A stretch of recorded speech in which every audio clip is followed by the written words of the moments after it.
ये आकाशवाणी रायपुर है। छत्तीसगढ़ी समाचार बुलेटिन के संग प्रथा शुक्ला के जय जोहार। अब सुनो आज के प्रमुख समाचार। राज्य सरकार हा बछर 2001 ले 2018 के बीच करेगे 158 समझौता में कोनो किस्म के काम नहीं होए के सेती एला रद्द कर दे हवय। छत्तीसगढ़ सरकार के महत्वाकांक्षी योजना के अध्ययन बर राजस्थान सरकार के वरिष्ठ प्रशासनिक अधिकारी प्रदेश के दौरा में आए हुए हैं। अउ प्रदेश में अवैया 24 घंटा में कतकोन जगह में हल्का ले मध्यम वर्षा होए या फिर गरज चमक के संग छींटा पड़े के संभावना है। देश भर में 18 बछर ले ज्यादा के सबो लोगन मन बर सरकारी केंद्र मन में मुफ्त में टीकाकरण अभियान चलाए जाथे। आप मन ले अपील हवय कि कोविड रोधी टीका ला जरूर लगवाओ। कोरोना महामारी बर कोनो किस्म के कोताही झन बरताओ। जब तक जरूरत नहीं है घर ले बाहर झन निकलाओ और वे सरल उपाय के पालन कराओ। मास्क लगाओ, 2 गज के सुरक्षित दूरी बनाए रखाओ, घेरी बेरी साबुन ले हाथ धोवाओ। लोगन मन ला कोरोना ले जुड़े जानकारी दे और उनकर मार्गदर्शन बर राष्ट्रीय हेल्पलाइन नंबर जारी करे गे हवय। छत्तीसगढ़ बर हेल्पलाइन नंबर हवय 104 और 0771 2235 संगे संग राष्ट्रीय हेल्पलाइन नंबर हवय 1075। अब समाचार विस्तार ले। राज्य सरकार हा बछर 2001 ले बछर 2018 के बीच करेगे 158 ठीन समझौता में कोनो किस्म के काम नहीं होए के सेती ए जम्मो समझौता ला रद्द कर दे हवय। मुख्यमंत्री भूपेश बघेल की अध्यक्षता में राज्य निवेश प्रोत्साहन बोर्ड के बैठका में ए फैसला करेगी से। उन्हें बछर 2019 ले अभू तक राज्य में हुए 115 समझौता में ले 92 समझौता में काम शुरू हो गए है। बैठका में बताया गया कि प्रदेश में मक्का और गन्ना ले एथेनॉल बनाए के संयंत्र लगाए बर पूंजी निवेश के प्रस्ताव ला जल्द ही स्वीकृति दे जाही। उन्हें कृषि आधारित उद्योग और बस्तर अंचल में लौह खनिज के उद्योग लगाए के काम में घलो तेजी लाए के कोशिश करे जाही। प्रदेश में कोरोना संक्रमण की स्थिति में सरलग सुधार हुआ थे। उन्हें टीकाकरण के काम घलो जोर शोर ले जारी हवय। स्वास्थ्य विभाग के अनुसार प्रदेश में संक्रमण के दर हा गिर के 0.65% रही गे है। ए बछर के सबले कम संक्रमण दर हवय। ए बछर जनवरी में संक्रमण के दर हा 1.5% ले कुछ ज्यादा रहीस। उन्हें फरवरी, मार्च और जून में ए दर हा 1% ले कुछ कम रहीस, जबकि अप्रैल में संक्रमण के दर हा 11% ले ज्यादा हो गए रहीस। एती मई महीना में संक्रमण हा 4% ले कुछ कम रहीस। राज्य में काली 252 लोगन मन संक्रमित पाए गए हैं। उन्हें राज्य में ए बेरा में कोरोना के सक्रिय मरीज मन के संख्या हा 4000 ले कुछ ज्यादा हवय। उन्हें जांजगीर चांपा जिला में कोरोना के रोकथाम खातिर केंद्र और राज्य सरकार के दिशा निर्देश के कड़ाई के पालन करा के अधिकारी मन के एक टीम बनाए गए हैं, जेकर तहत जिला के रेलवे स्टेशन और बस स्टैंड जैसे आए जाए के जगह में प्रवासी मजदूर और आवैया जवैया मनखे मन के नियमित रूप ले कोरोना के जांच करे जाही। उन्हें धमतरी जिला में कोरोना संक्रमण के मामला में सरलग होत कमी ला देखत हुए जिला प्रशासन हा सार्वजनिक गतिविधि ऊपर कुछ और छूट दे के ऐलान करे है। एकर तहत इतवार के साप्ताहिक लॉकडाउन और नाइट कर्फ्यू के आदेश में ढील दे दे गए है। हालांकि धमतरी शहर में जरूर सेवा मन ला छोड़ के हर मंगलवार के दुकान हा बंद रही। इही बीच राज्य में कोरोना ले बाँचे खातिर अभू तक 1,08,62,000 ले ज्यादा कोरोना के टीका लगाए जा चुके हैं। उन्हें आज कोविशील्ड वैक्सीन के एक ठीन खेप हा रायपुर पहुंच गए हैं। स्वास्थ्य विभाग के अनुसार ये वैक्सीन ला अब जल्द ही सबो जिला में पहुंचा दे जाही। इही बीच कोरोना ले बचाव खातिर दिशा निर्देश के अनुसार अब प्रदेश में गर्भवती माई लोगिन मन ला घलो कोविड के टीका लगाए जाही।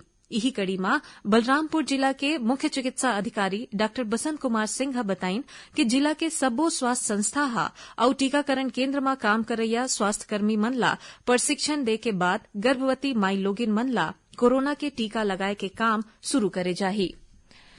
जैविक खेती के संगे संग गौ पालन के माध्यम ले पशुपालक मन के आमदनी बढ़ाए खातिर शुरू करेगे महत्वाकांक्षी गोधन न्याय योजना के अध्ययन बर राजस्थान सरकार के वरिष्ठ प्रशासनिक अधिकारी छत्तीसगढ़ के दौरा में आए हुए हैं।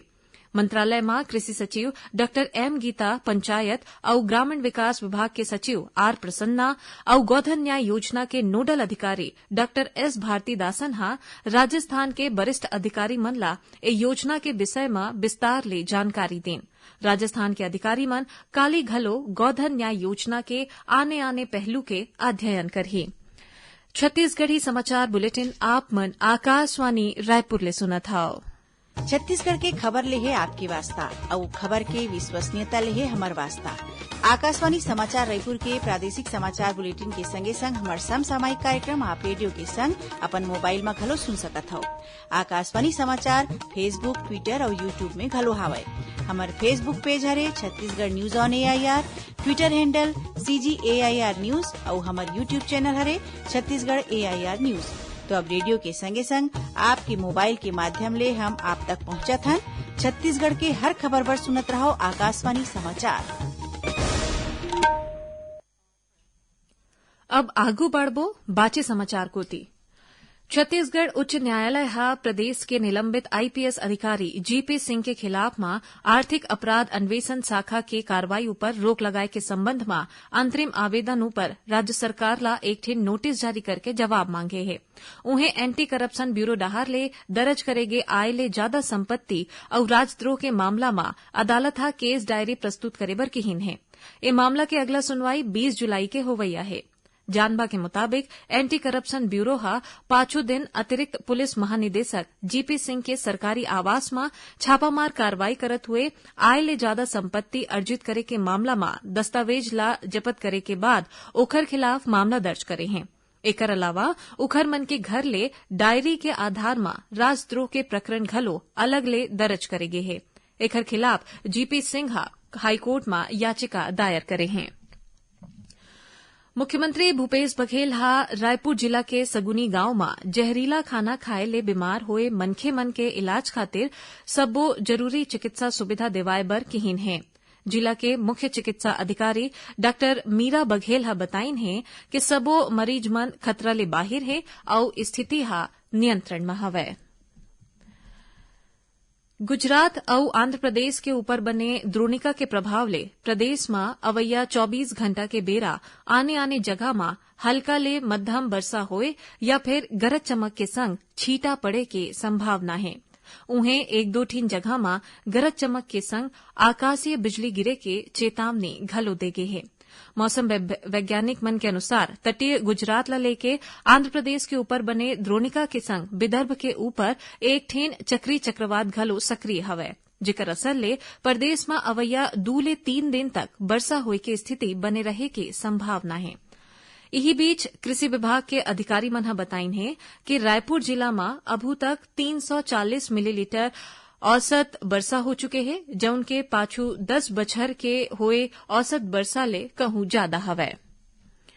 और अब थोड़कुन समाचार सार में। विश्व युवा कौशल दिवस और स्किल इंडिया मिशन के 6वां सालगिरह के बेरा में प्रधानमंत्री हा युवा मन ला वीडियो कॉन्फ्रेंसिंग ले संबोधित करें और कहिन कि कुशल कर्मी मन ही देश ला कोरोना रे लड़े में मदद करे हैं। धमतरी जिला में जंगली हाथी मन के उत्पाद ले प्रभावित किसान मन और उहां रहिया लोगन मन ला जल्दिच मुआवजा दे जाही। प्रदेश के मुख्य विपक्षी दल भाजपा हा राज्य सरकार के आने फैसला के खिलाफ अवैया 3 महीना के दौरान प्रदर्शन और आंदोलन करे के फैसला करीन है। रायपुर के जिला रोजगार और स्वरोजगार मार्गदर्शन केंद्र डहार ले 19 जुलाई के रोजगार ऑफिस में भर्ती शिविर के आयोजन करे जाही। एमा एक ठिन निजी बैंक डहार ले सेल्स ऑफिसर के 40 ठिन पद ऊपर स्नातक उम्मीदवार मन के भर्ती करे जाना है। और छत्तीसगढ़ राज्य महिला आयोग के अध्यक्ष डॉ किरणमयी नायक के उपस्थिति में काली कांकेर के कलेक्ट्रेट में 20 ठिन प्रकरण के सुनवाई करेगी। आखिर में प्रमुख समाचार एक घाव फेर।